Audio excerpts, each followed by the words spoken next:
Today's subject is karma.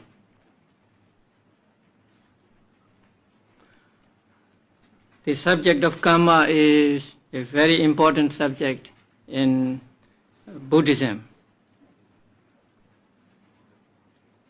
And in this manual,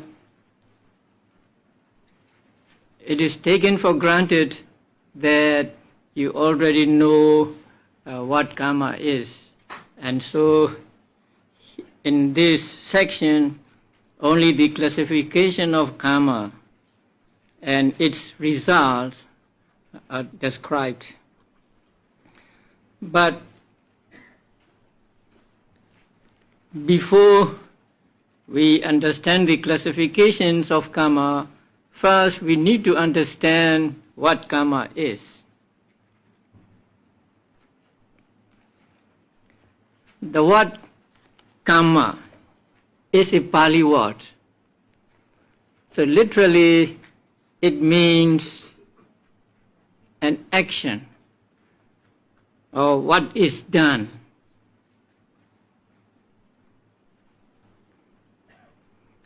So whenever people ask what is karma, the answer is karma is action.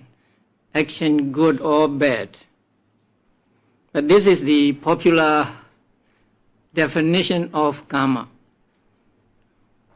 But in one discourse, Buddha said, it is volition amongst that I call karma. You can find that in the manual. So Buddha here said, it is volition that I call karma. That means volition is karma. So, technically speaking, karma is not necessarily the action, but the volition which arises in our mind when we do the karma. So, the karma is defined as something by the help of which we do the action. So in this definition, karma is like an instrument. When we want to do something, we need an instrument. So without that instrument, we cannot do it. Suppose we want to drive a nail into the wood, then we need a hammer. So in the same way, when we want to do something, we need this volition. Because if there is no volition, there will be no action at all. So technically, what is karma? The answer is volition is karma. Now what is volition? Volition is a mental state or a cetasika. It is one of the 52 cetasikas taught in the second chapter.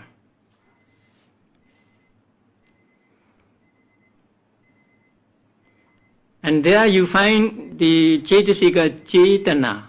So that cetana is what we call karma. But whenever we do something, it is always with cetana. So without cetana, without volition, there can be no action. So they are so connected to each other that for easy understanding, we may say karma is action, good or bad. But technically again, we say karma is the volition or cetana, which is a mental factor.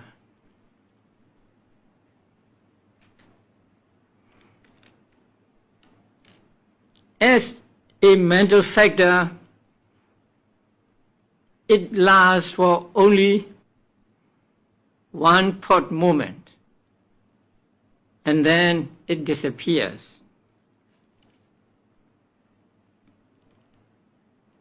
You may remember that cetana, the mental factor cetana, belongs to a group called universals. That means this group of Chaitasikas arise with every type of consciousness. So there are 7 of them, and Chaitana is one of them. So Chaitana is concomitant with every type of consciousness, whether we take consciousness to be 89 or 121. So Chaitana is concomitant with all 89 types of consciousness, or 121. Now, which Chaitanas are called karma? All Chaitanas or only some Chaitanas? According to the Patthana, the 7th book, there are 2 kinds of karma. One karma is called co-nascent karma. That means existing at the same time. So let us call it same time karma. And the other is called asynchronous karma. That means karma that arises at a different time. So we will call it different time karma. So there are 2 kinds of karma.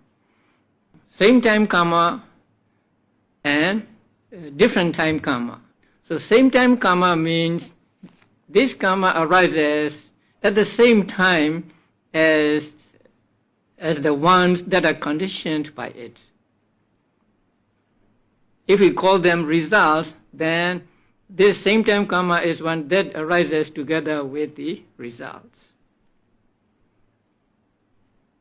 Different time karma is the one that arises differently with regard to time. So karma arises at one time and the results are produced at a different time. So there are 2 kinds of karma, or the karma condition taught in the 7th book of Patthana. And same time karma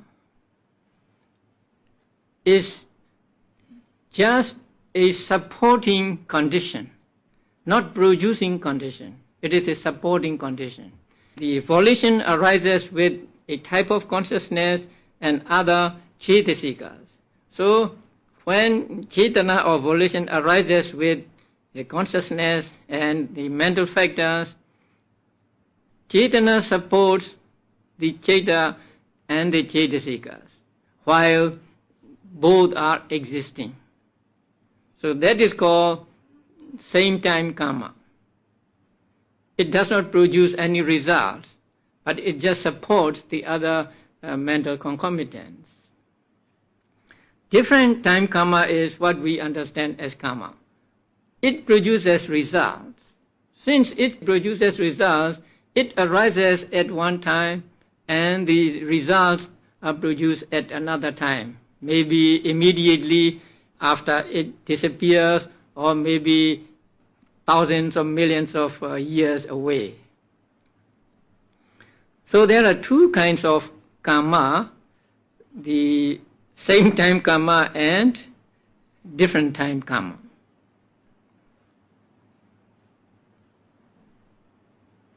What we are concerned with here is the different time karma, because this karma will have results.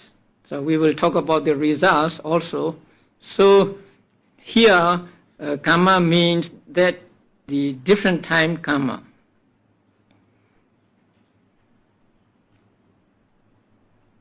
And who accumulates karma and who does not?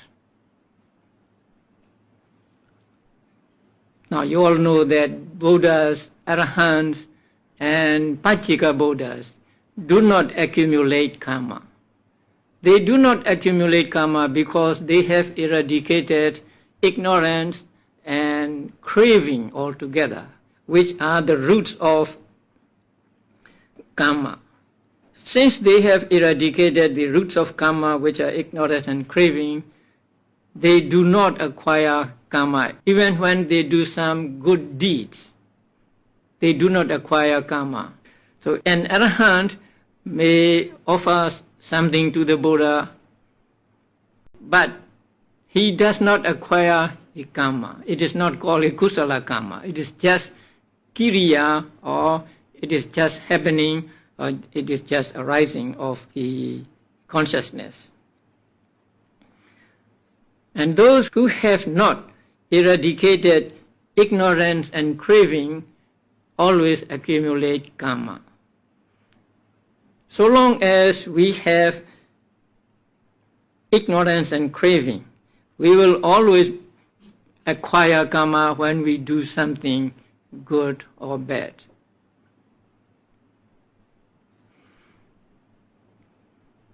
Now, you know that karma brings results. Karma gives results. Now, is it possible to escape the results of karma? Is it possible to escape the ripening of the karma? You do something good or bad, and can you escape from the results of that action, good or bad?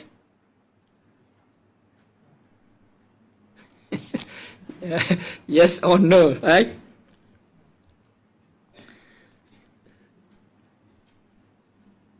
I think it is sometimes yes.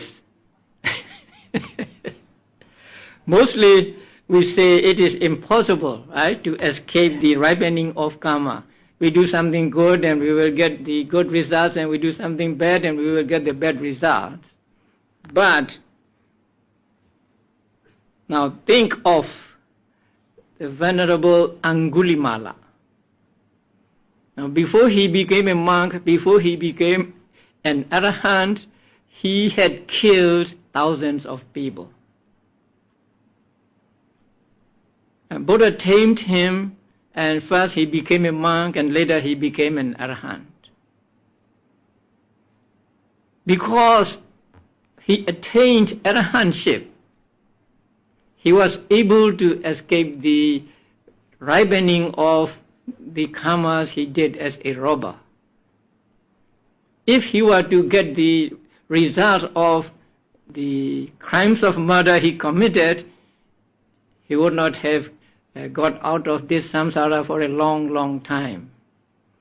But since he attained arahantship, since he eradicated ignorance and craving altogether, he was able to escape the results of or ripening of those karma. So we may say for Buddhas, Arahants and Pacceka Buddhas, it is possible to escape the ripening of karma. But in another sense, even the Buddha cannot escape from suffering or experiencing the results of his past karma. That is, so long as Buddhas, Arahants and Pacceka Buddhas are living. So as long as their psychophysical personality persists, they cannot escape. Buddha often suffered from headache or backache. That is because of his bad karma in the past. And Venerable Mahamoggallana was clubbed to death by 500 robbers. So he suffered the painful consequences of his deed he did in the past. So long as they are living, they cannot escape from the results of their past karma. But once they attain parinibbana, they are no longer in the samsara. There is no more rebirth for them, and so we can say they can escape the results of their karma, whether good or bad. But normally speaking, it is impossible to escape the ripening of karma.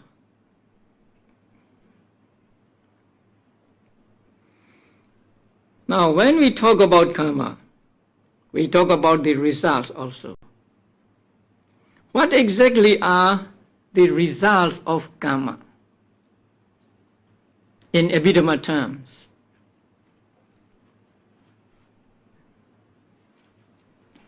In Abhidhamma terms, the result are the resultant consciousness.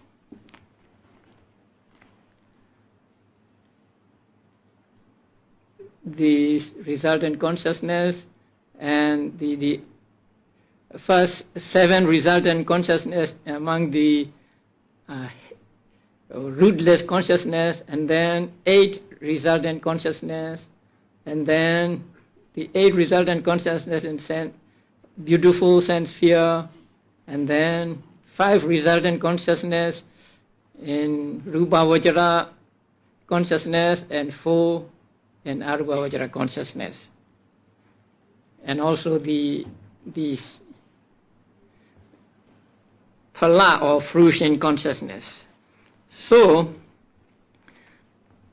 result of karma means the resultant consciousness, types of resultant consciousness, and mental factors arising together with them. And that is not all. Karma also produces matter. There are 4 causes of matter. The first is karma, the second is mind or chitta, and the third is temperature or climate, and the fourth is food. So karma can produce material properties. So when we say the result of karma, we mean these 3 things. Some chaitas and also some chaitasikas that arise with those chaitas, and also the matter originating from karma. That means which are produced by karma. So these 3 we call the result of karma. Now, at the moment of conception, at the moment of rebirth, what arises is the combination of these 3. Now, let us say a person takes rebirth as a human being. Rebirth means conception in the mother's womb.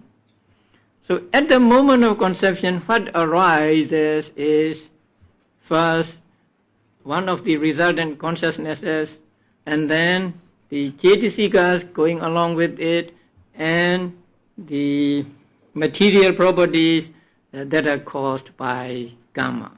So what these material properties are, you will learn them in the 6th chapter. And also, there are some things that are not directly caused by karma. So they are secondary results of karma, and they are also called the result of karma. Now, as a result of dana, a person gets a great amount of wealth, properties. Now, these wealth or properties are not directly caused by karma, because it is said that the material properties caused by karma belong to the living body only. So we do not find any material things caused by karma outside ourselves, outside living beings. But as a result of karma, people may get things, properties, wealth, and so on. So these are said to be caused by temperature which is conditioned by karma. So they are secondary results of karma. So they are also the result of karma. So result of karma includes not only the 3 but also this last one. So this last one is the material properties caused by temperature, which is conditioned by karma. So karma produces some material properties called temperature, and they produce some things like wealth, riches, or properties, and so on. So they are also the result of karma.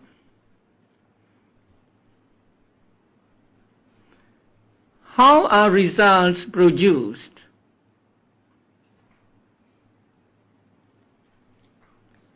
Now, we say we do something good, let us say, and that action brings results. So that is a popular saying. But actually the actions cannot bring results, cannot produce results.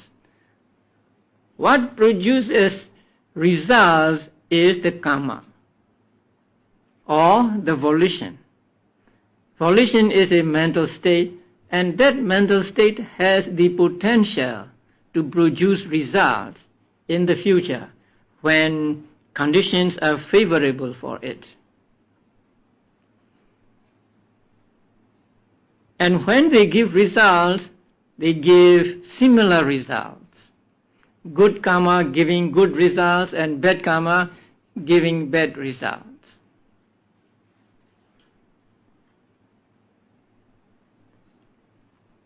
Mind is, or mental states are very powerful. Because we have mind, we make movements.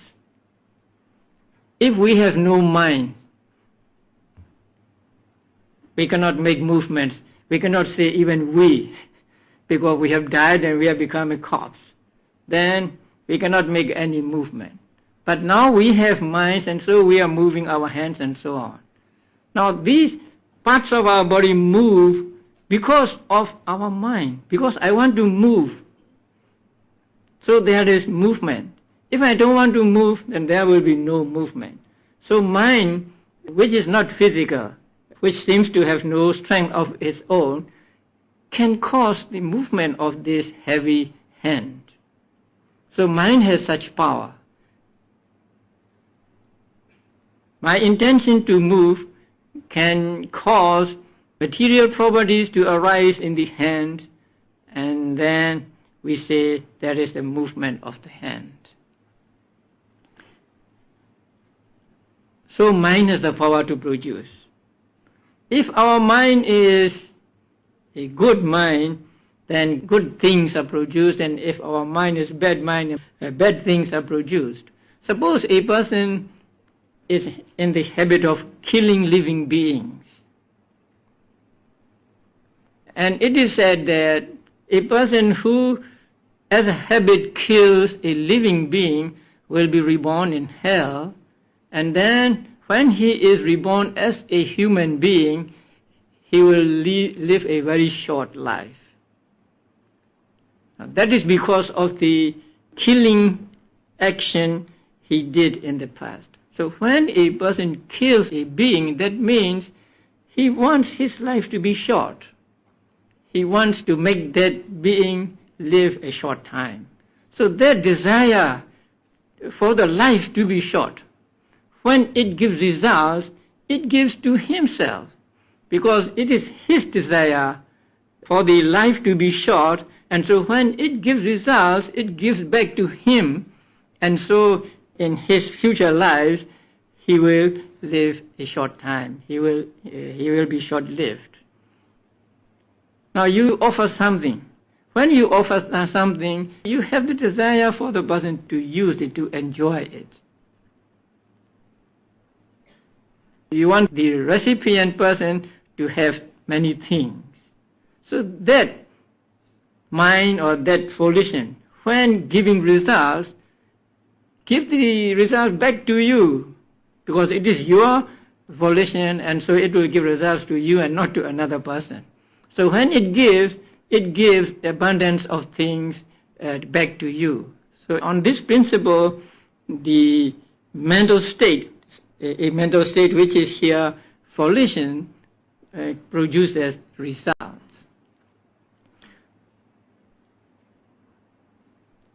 And the karma, which is volition or mental state, because it is a mental state, it arises and it disappears almost at that moment.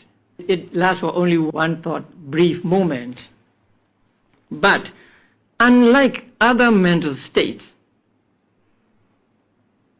when it disappears, it leaves the potential to give results in the continuity of beings.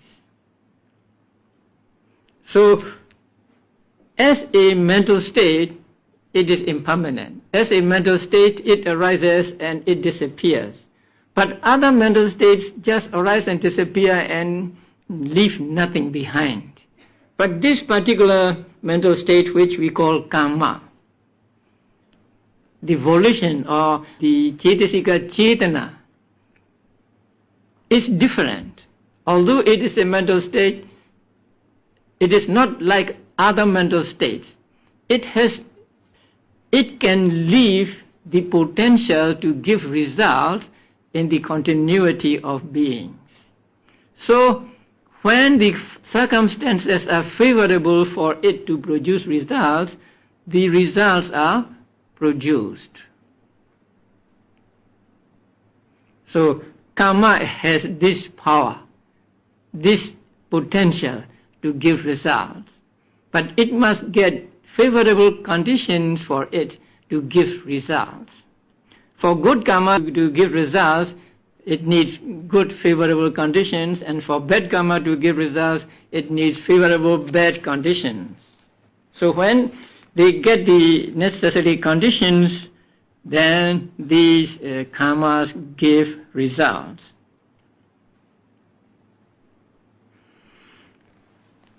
And then people want to know where this karma is stored.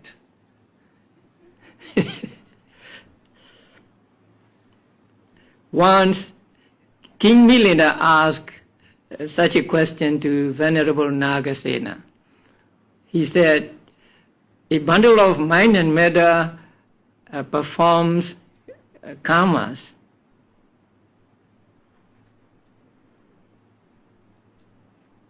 And where do these karmas go?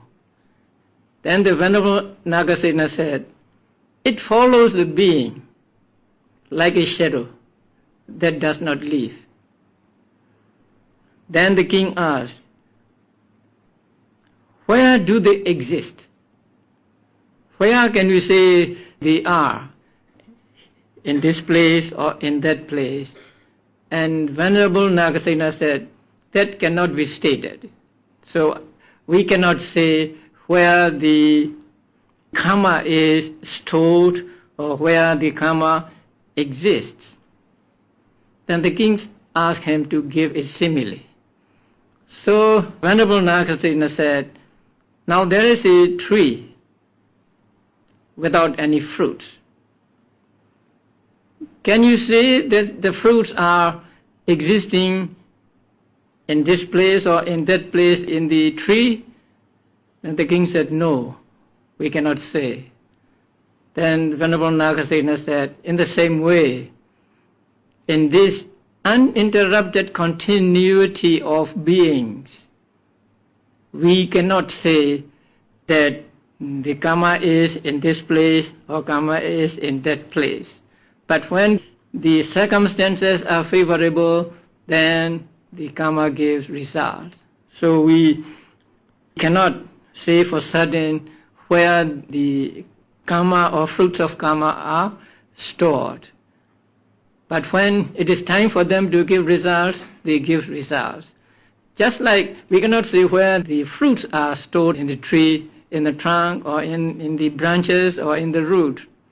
But when circumstances are favorable for it to produce fruits, that means it gets the moisture, water, and sunshine and so on, and then it gets a season, then the tree produces the fruits. So in the same way, the results are produced when it is favorable for a particular karma to give results. So it is how karma works. So to recapitulate, what is karma? First, it is action, good or bad action. But technically, what is karma? Volition or cetana. And what cetanas are karma and what cetanas are not? Oh, I haven't told you that, right? So, cetana arises with all 89 or 121 types of consciousness. But the different time cetana, right? So, a different time cetana or the karma that produces results is the one that accompanies these akusala 12 and then 8 karma vajra kusala and 5 rupa vajra kusalas, 4 arupa vajra kusalas, and then 4 maggas.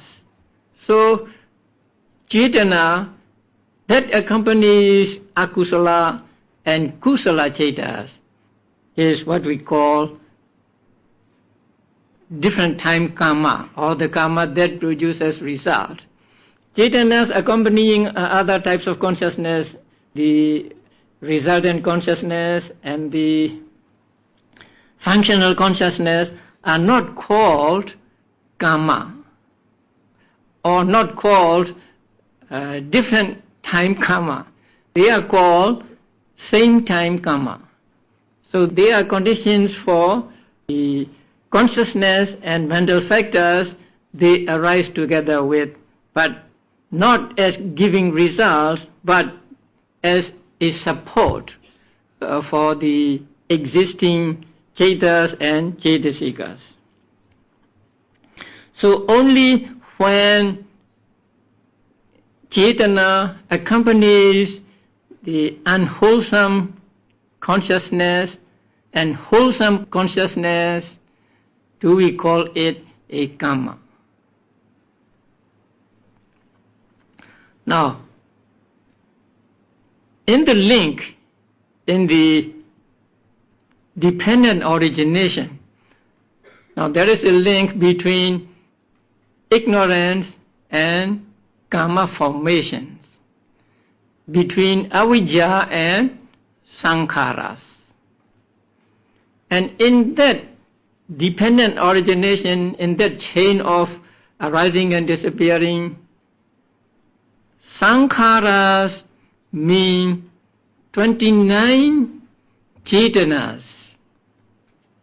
That means cetana accompanying the 12 akusala cetas, 8 kama vajra kusala cetas, and 5 rupa vajra kusala cetas, and 4 arupa vajra kusala cetas, and not the path consciousness or magga cetas.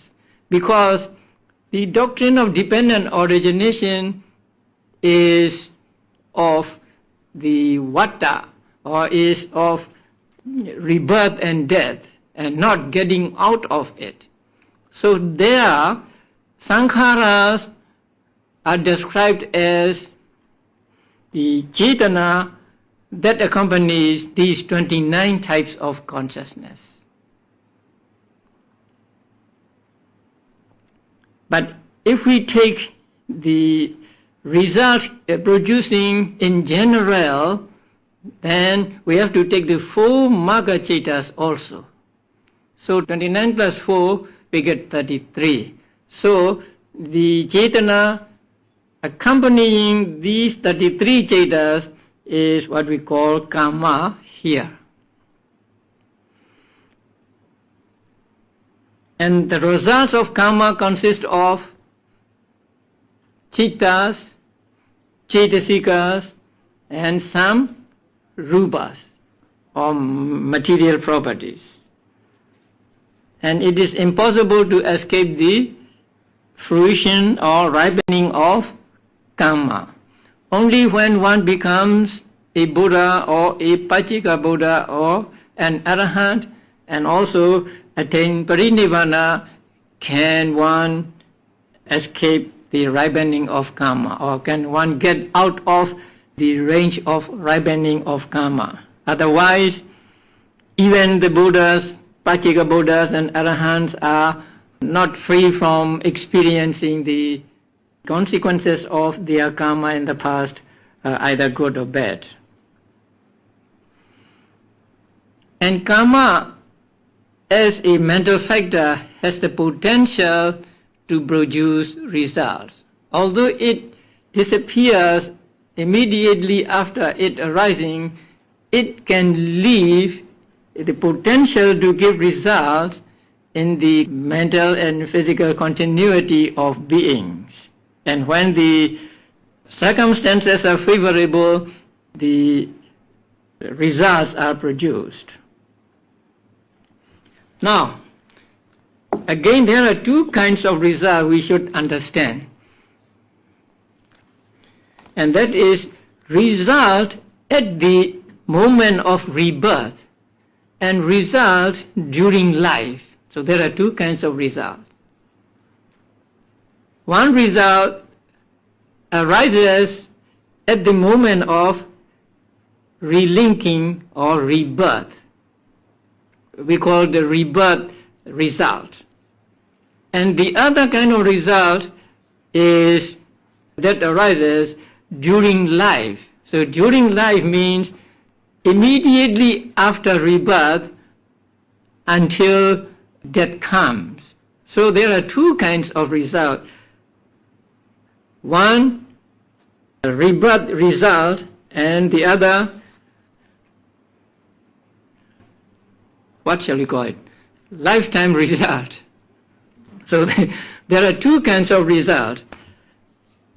Now, a karma may give rebirth result, and then a person is reborn as a human being, or reborn as a deva, or reborn as an animal. But during his life also, he will get the results of his past karma. But the results a person gets during life is not as drastic as the one he gets at the moment of patisandhi or rebirth. Because the rebirth result is, say you are reborn as a human being, or you are reborn as a deva. The result during life is, when you are a human being, you may get good things you like, you may enjoy your life and so on.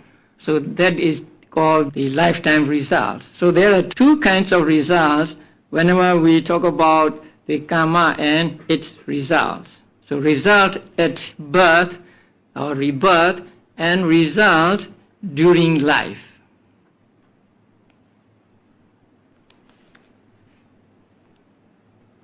So this is karma in general. And in the manual, the classifications of karma are given. So there are 4 classifications of karma treated in the manual, and they are, you find them on page 201. So they are by way of function. That is the first classification. And the second is by order of ripening. That means by order of giving results. And number 3 is by time of ripening, by time of giving results. And 4, by place of ripening, by place of giving results. So these 4 classifications are given in the manual, but for the first 3, the manual doesn't give much detail. But for the last one, by place of ripening, it gives some detail.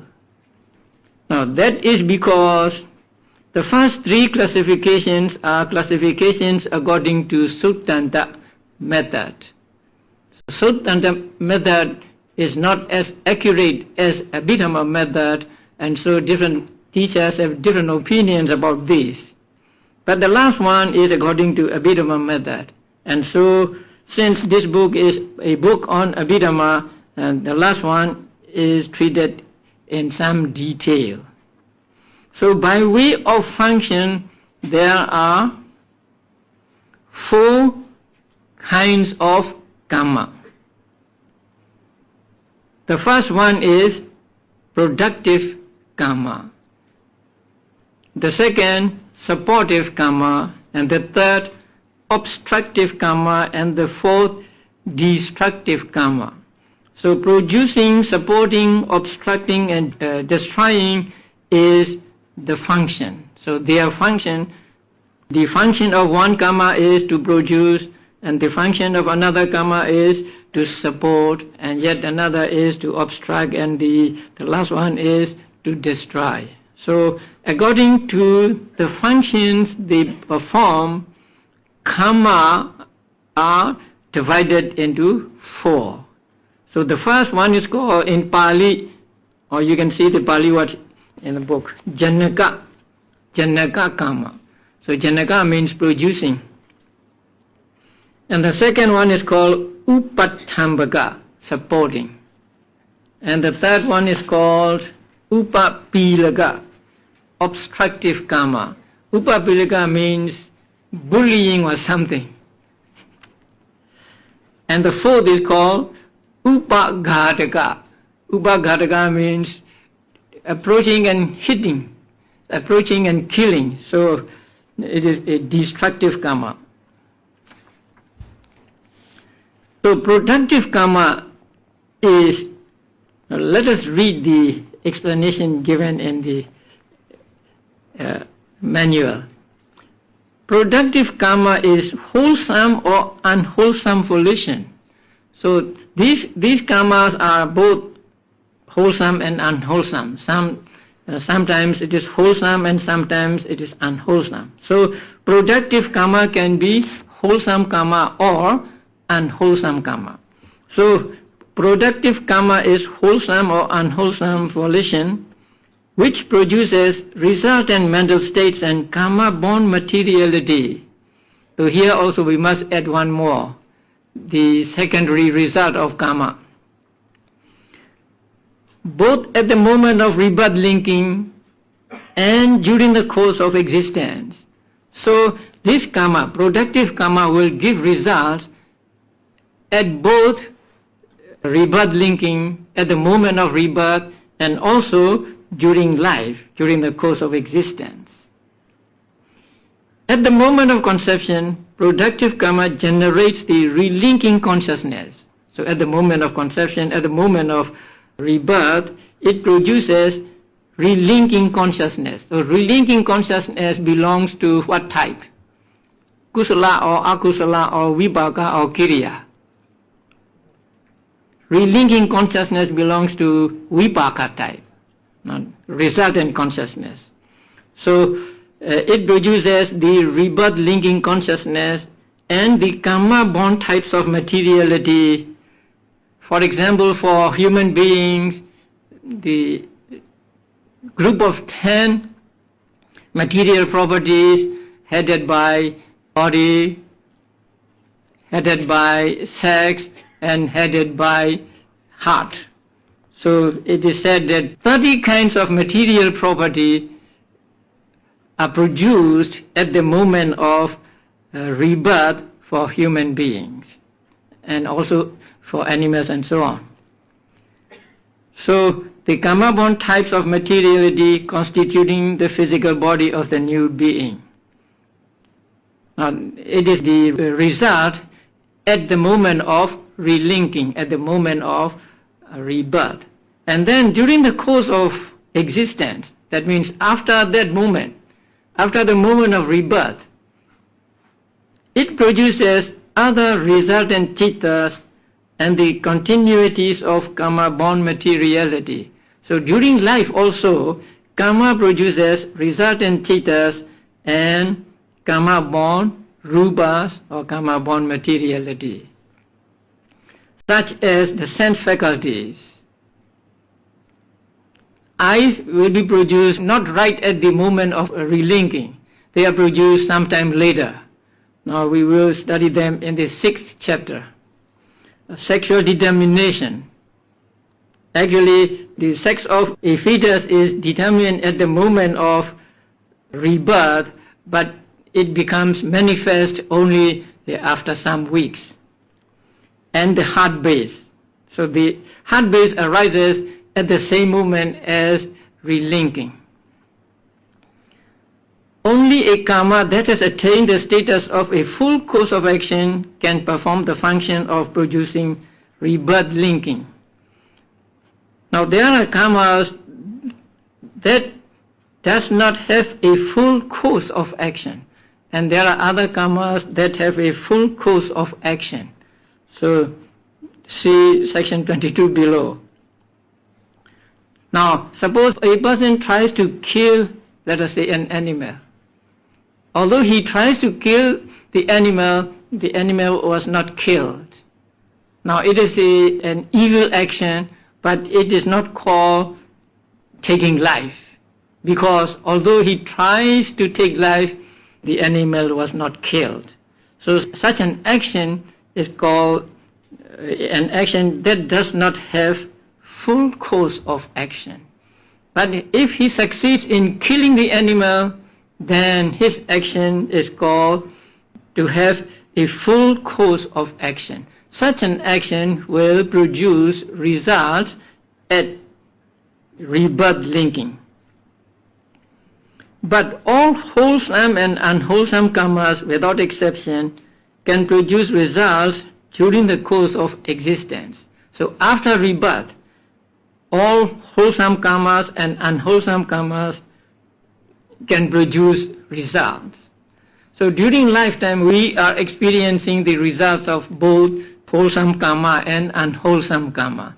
Sometimes we get what we want, and this is the result of wholesome karma in the past, and sometimes we meet with failure, or we see what we don't want to see, and so on. At that time we are experiencing the result of unwholesome karma in the past. So during lifetime, the results of wholesome karma and unwholesome karmas are experienced by all beings. So there are two kinds of results mentioned here: result at the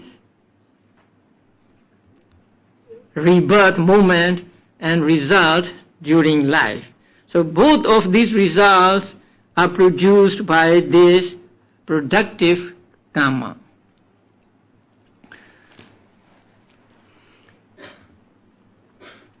This karma is translated in some books as reproductive karma. I also used reproductive karma for some time. And then one of my students, she is an American, told me that the word reproductive is not so good, because it is reproducing same kind. A father and mother reproducing a child and so on. So I changed to productive karma, and luckily Bhikkhu Bodhi has also used this word, productive karma. So productive karma is the one that produces result by itself, that does not support other karma, that does not obstruct other karma, that does not destroy other karma, but that produces result.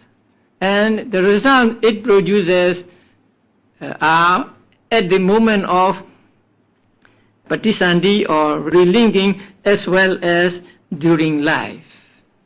So we had a store of this productive karma, and so we are experiencing the result of this productive karma during life, and also when you are reborn as human beings, we experience the result of this productive karma.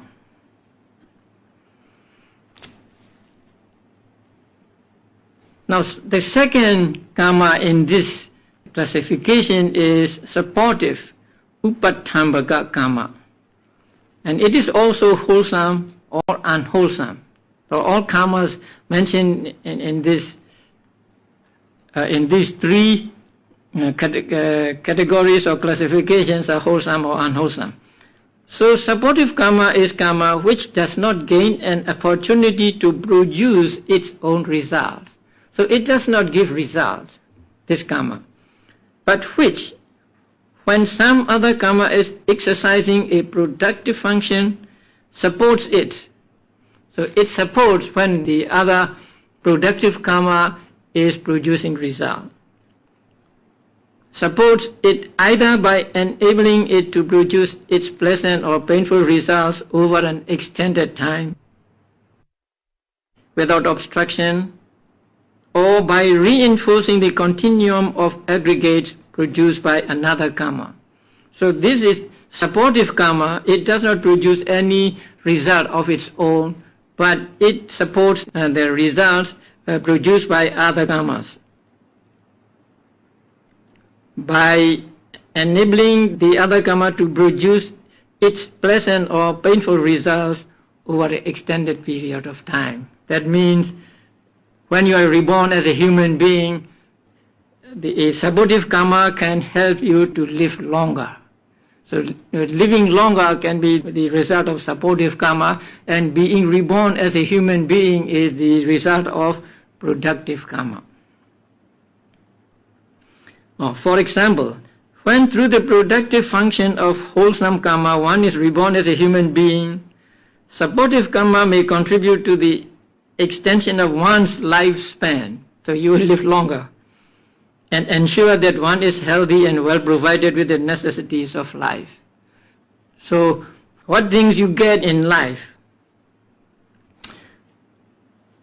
are the ones produced by the productive karma but supported by this karma, the supportive karma. When an unwholesome karma has exercised its productive function by causing a painful disease, so sometimes people have disease. So this painful disease is caused by the productive karma. When it is produced, other unwholesome karma may support it by preventing medicines from working effectively. So you suffer more, thereby prolonging the disease. So sometimes medicines don't work. So you cannot always blame the medical profession. You cannot always blame the producers of the medicine. Sometimes it is your karma that is preventing you from being healed. When a being has been reborn as an animal through the productive force of unwholesome karma, so to be reborn as an animal is the result of akusala karma. So because of akusala karma, beings are reborn as animals. Supportive karma may facilitate the ripening of more unwholesome karma because the unwholesome karma supports the unwholesome karma, and when the unwholesome karma supports unwholesome karma, you get the painful results. So productive or painful results, and may also lead to an extension of the lifespan. So you would, I don't want to say you. So a being, a dog will live longer, and when he lives longer, he is enduring or he is suffering his life for a longer period of time. So may lead to an extension of lifespan so that the continuity of unwholesome resultants will endure long. So these are the workings of karmas. Now, one karma produces and the other karma supports. So when good karma supports another good karma, we get good results, more prolonged results. And when bad karma supports the bad karma, we get more of the bad results. So these are all produced by karma and also supported by karma. Now, in anticipation of the thought process at death, we must understand that the jhanas in the death thought process, or the karma or the cetana that arises with the jhanas in the thought process of death, are supportive karma. Now please note this, because we'll have to explain it when we reach the death and rebirth thought process. So in the death and rebirth thought process, there are jhanas. The jhanas means there are kusala or akusala. And these jhanas are accompanied by cetana or karma. So the karma during those moments, there are 5. The karma during those moments is supportive karma, not productive karma.